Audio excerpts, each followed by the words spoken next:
ರಾಜ್ಯದ ಕಾಂಗ್ರೆಸ್ ಸರ್ಕಾರದಲ್ಲಿ ಅವ್ಯವಹಾರ ಭ್ರಷ್ಟಾಚಾರ ಮಿತಿ ಮೀರಿದೆ. ಕಾಂಗ್ರೆಸ್ ದುರಾಡಳಿತಕ್ಕೆ ಜನರು ಬೇಸತ್ತಿದ್ದಾರೆ ಎಂದು ರಾಜ್ಯ ಬಿಜೆಪಿ ವಕ್ತಾರ ಹರಿಪ್ರಕಾಶ್ ಕೋಣೆಮನೆ ಅವರು ಯಲ್ಲಾಪುರದಲ್ಲಿ ಕಿಡಿಕಾರಿದ್ದಾರೆ.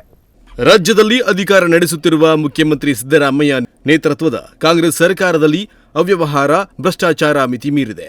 ಕಾಂಗ್ರೆಸ್ ದುರಾಡಳಿತಕ್ಕೆ ಜನತೆ ಬೇಸತ್ತಿದ್ದಾರೆ ಎಂದು ರಾಜ್ಯ ಬಿಜೆಪಿ ವಕ್ತಾರ ಹರಿಪ್ರಕಾಶ್ ಕೋಣೆಮನೆ ಆಕ್ರೋಶ ವ್ಯಕ್ತಪಡಿಸಿದರು.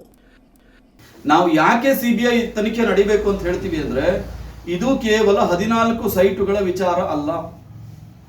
4 ರಿಂದ 5 ಸಾವಿರ ಕೋಟಿ ರೂಪಾಯಿಗಳ ಅವ್ಯವಹಾರದ ಪ್ರಕರಣ. ನಾನು ವಾಲ್ಮೀಕಿ ನಿಗಮದ ಹಗರಣವನ್ನು ಬಿಟ್ಟು ಮಾತಾಡ್ತಾ ಇದ್ದೀನಿ. ಮುಖ್ಯಮಂತ್ರಿಗಳು ನೇರವಾಗಿ ಶಾಮೀಲಾಗಿರ್ತಕ್ಕಂತಹ ಪ್ರಕರಣವನ್ನ ಕುರಿತಾಗಿ ನಾನು ಮಾತಾಡ್ತಾ ಇದ್ದೀನಿ. ಇದು ಎರಡೂ ಪ್ರಕರಣದಲ್ಲಿ ಅವರೇ ನೇರವಾದಂತಹ ಆರೋಪಿಗಳು. ಅದು ವಾಲ್ಮೀಕಿ ಹಗರಣ ಇರಬಹುದು ಅಥವಾ ಮುಡಾ ಹಗರಣ ಇರಬಹುದು. ಇದೆರಡರಲ್ಲೂ ಮುಖ್ಯಮಂತ್ರಿಗಳೇ A1 FIR ಕೂಡ ಆಗಿದೆ. FIR ಆದ ಮೇಲೂ ನಾನು ದೆಹಲಿ ಮುಖ್ಯಮಂತ್ರಿಯ ಮಾದರಿಯಲ್ಲಿ ಆಡಳಿತ ನಡೆಸ್ತೀನಿ ಅಂತಕ್ಕಂಥ ಮೂರ್ಖತನದ ತೀರ್ಮಾನವನ್ನು ಅವರು ತೆಗೆದುಕೊಂಡಿದ್ದಾರೆ. ಅವ್ರ ಪರವಾಗಿ ಜಮೀರ್ ಅಹಮದ್ ಖಾನ್ ಅಂತ ಒಬ್ಬ ಬೇಜವಾಬ್ದಾರಿ ಮಂತ್ರಿ. ಅವರಿಗೆ ರಾಜಭವನದ ಮೇಲೆ ನಂಬಿಕೆ ಇಲ್ಲ, ತನಿಖಾ ಸಂಸ್ಥೆಗಳ ನಂಬಿಕೆ ಇಲ್ಲ, ಕೊನೆಗೆ ನಮ್ಮ ನ್ಯಾಯಾಂಗದ ವ್ಯವಸ್ಥೆ ಮೇಲೂ ಕೂಡ ಅವರಿಗೆ ವಿಶ್ವಾಸ ಇಲ್ಲ. ಶನಿವಾರ ಯಲ್ಲಾಪುರದಲ್ಲಿ ಮಾಧ್ಯಮಗೋಷ್ಠಿ ನಡೆಸಿ ಮಾತನಾಡಿದ ಅವರು, ಭ್ರಷ್ಟರ ರಕ್ಷಣೆಗೆ ರಾಜ್ಯ ಸರ್ಕಾರದ ಹುನ್ನಾರ ನಡೆಸಿ ಜನವಿರೋಧಿ ತೀರ್ಮಾನಗಳನ್ನು ತೆಗೆದುಕೊಳ್ಳುತ್ತಿದೆ ಎಂದು ಆರೋಪಿಸಿದರು.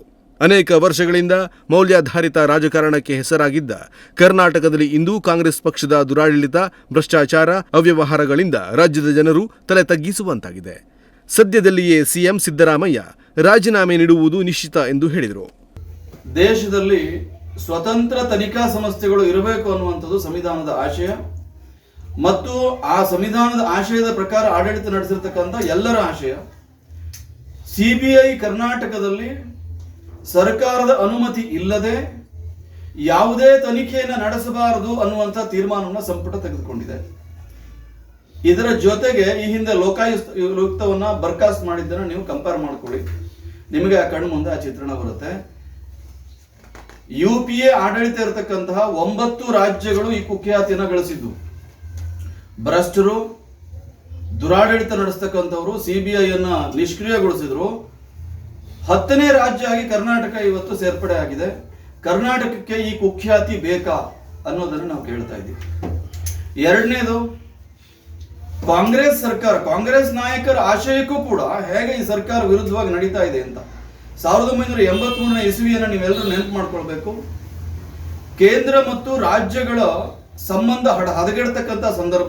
ಈ ಸಂದರ್ಭದಲ್ಲಿ ಬಿಜೆಪಿ ಪ್ರಮುಖರಾದ ಉಮೇಶ್ ಭಾಗವತ, ಗೋಪಾಲಕೃಷ್ಣ ಗಾಂವ್ಕರ್, ಗಣಪತಿ ಮಾನಿಗದ್ದೆ, KT ಹೆಗಡೆ, ಬಾಬಾ ಸಾಬ್ ಆಲನ್ ಮೊದಲಾದವರು ಮಾಧ್ಯಮಗೋಷ್ಠಿಯಲ್ಲಿ ಉಪಸ್ಥಿತರಿದ್ದರು. GN Bhat, Tattigadde, Nudisiri news, Yellapur.